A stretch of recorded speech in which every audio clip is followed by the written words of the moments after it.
زبان من شادی محاکمه کرده میشد. عینی این دفعه هم مثل همیشه منقد سختگیر و سرطلب بودم. به هر یک جمله، به هر یک کلمه دقت داده عباره های مناسبتر و موافقتر توصیه میکردم. یک کلمه من که اصلاح نکردم، استاد آرام و خاطر جمع نشدم. روزی من با استاد عینی سوال دادم که برای چی نسبت به دیهاتی اینقدر سختگیری میکنند. عینی تبسم کنان جواب دادند چون که من او را دوست میدارم و سختگیری من به وی فقط فایده دارد و این سخنان سعدی را مثال آوردم. از صحبت دوستی برنجم که اخلاق بدم حسن نماید، عیبم هنر و کمال بیند، کارم گل و یاسمن نماید، کو دشمن شوخ چشم بیبا تا عیب مرا به من نماید. عینی بحث میکردن، مناظره میکردن و به هیچ یک چیز نامعقول ما رازگی نمیدادن. در یکی از مجلس‌های اتفاق نویسندگان داملا عینی هم اشتراک کردند. از بس که معروضه خیلی دور دراز رفت، من ورق کاغذ گرفته چون هر وقته این کسلی من است و رسمگیری سر کردم. نوبت آمد به داملا عینی. این جرأت کلانی بود، لیکن من رسمش را کشیدم. کمی مانند بود. وقتی که رسم اولوزاده را کشیدم وای همتا دیدی گفت توی برادر تمام عمرم رسم کشی میکنی هیچ چیز از تو نمیبراید. من با وی ورق را گردانده نوشتم شعر حافظ را: گویند سنگ لعل شود در مقام صبر آری شود ولیک به خون جگر شود. ساتم این را خواند و قلم را گرفت و یک شعر دیگری نوشت: سالها باید که تا یک سنگ اصلی ز آفتاب لعل گردد در بدخشان یا عقیق اندر یمن. من پرسیدم از آن کیست؟ وی نوشت: نمیدانم شعر کدام شاعر است، اما شاعر قدیمی بود.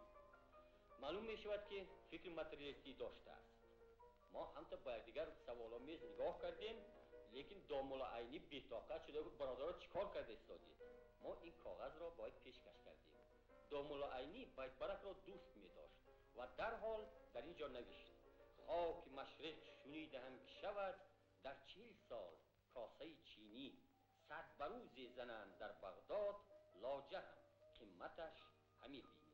سعدی. بعد از آن آی سکک و داملا گفته این مروزه کی تمام می شده باشد. تنها همین قدر گفتن که مضمونش کم است. من نوشتم: در بساط نکته‌دانی خودفروشی خوب نیست، یا سخن دانسته گوی ای مرداقی یا خموش.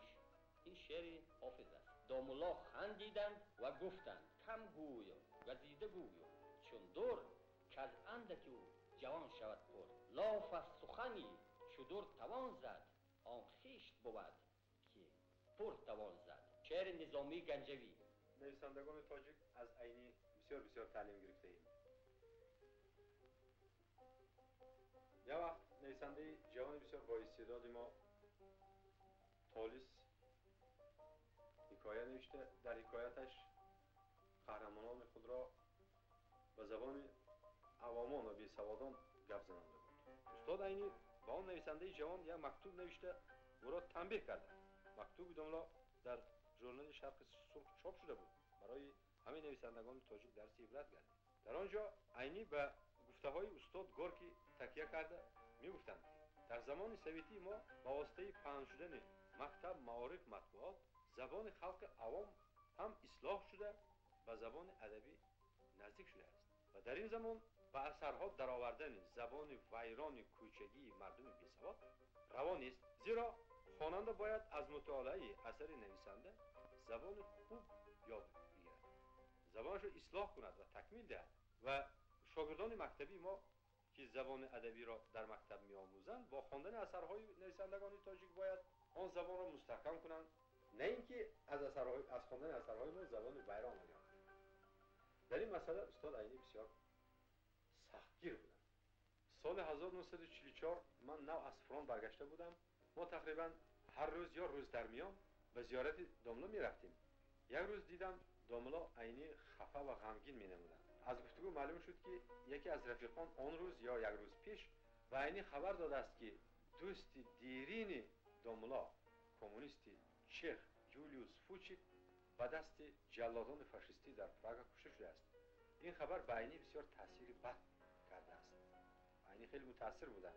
به این مناسبت عینی سال 1935 را به خاطر آوردم که در آن وقت یوبیلی عینی برپا شده بود و یولیوس فوچک که مهمان ما بود در آن یوبیلی اشتراک داشت. به خاطر دارم چندین بار در شب‌های ادبی برآمد کرده و ایجادیات عینی بهای بسیار بلند میداد. با عینی شخصا آشنا شده بود. عینی نقل کردند که یولیوس فوچک در آن وقت داملا را به چکسلواکیه دعوت کرده بود است. گفته است که وقتی که مملکت ما هم از کپیتالیسم آزاد شد و برای سوسیالیستی داخل شد، شما بیایید مهمان ما شوید که در چکسلواکیه مخلصان شما بسیار هستند. عینی پرسیدم که آیا قبر یولیوس فوچک باشد یا نه در چکسلواکیه؟ من گفتم براستی نمیدانم، باید باشد. بعد اون کس گفتن به من زیارت قبر یولیوس فوچک فرض شد. صدرالدین عینی نویسنده ملی تاجیکستان و ازبکستان یکی از کلاسیک های ادبیات سرملت سویتی می باشد. وی در کنفرانسی بین الخلقی نویسندگان آسیا و افریقا در قطار نمایانترین نویسندگان شرق حاضره نام برده شد. به قلم استاد عینی بسیار اثرهای کلان علمی آید به مسئله های ادبیات و تاریخ خلقهای آسیای میانه و شرق نزدیک نیز تعلق دارند. دکتری فنهای فیلولوژی صدرالدین عینی اولین پرزیدنت اکادمی فنهای ریسپوبلیک تاجیکستان انتخاب شده بود.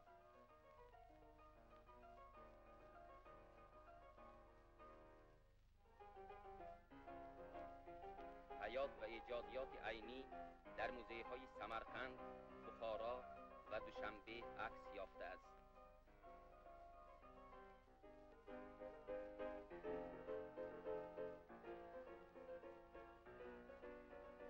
به رسم گشاد موزه جمع آمدیم. موزه را کارمندان علمی اینستیتوت زبان ادبیات به نام ابو عبدالله رودکی با مناسبت جشن 90 سالگی روز تولد استاد تیار کردند. رخصت دید شما را به تماشای موزه تکلیف نمایم. مرحمت. عینی عادتاً مکسیم گورکی را زنده ابدی می نامید. این سخنها به خود صدرالدین عینی نیز دخل دارند. سراینده وطن زنده ابدی است.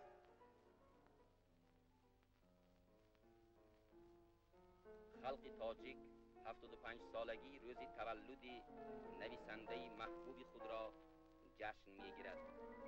دوستان عزیز و مهمانان محترم، رخصت دهید به پارتیای پرشرف لنین به حکومت پراقتدار سرخدوست سویتی، به خلق قهرمان و ایجادکار سویتی، بنابر مهربانی‌های پیدرپی به من نشان داده‌شان تشکر صمیمانه بی اندازه و منتداری بی پایان خود را عرض نمایم. من که از 75 ساله عمری تا حال و سرگذشته خود 40 سالش را در زمانی که ازلی و امیری تاریک گذرانیده، تنها در دوران سویتی چشم گشاده روز روشن را دیده تربیه یافته خدمت عاجزانه کرده‌ام.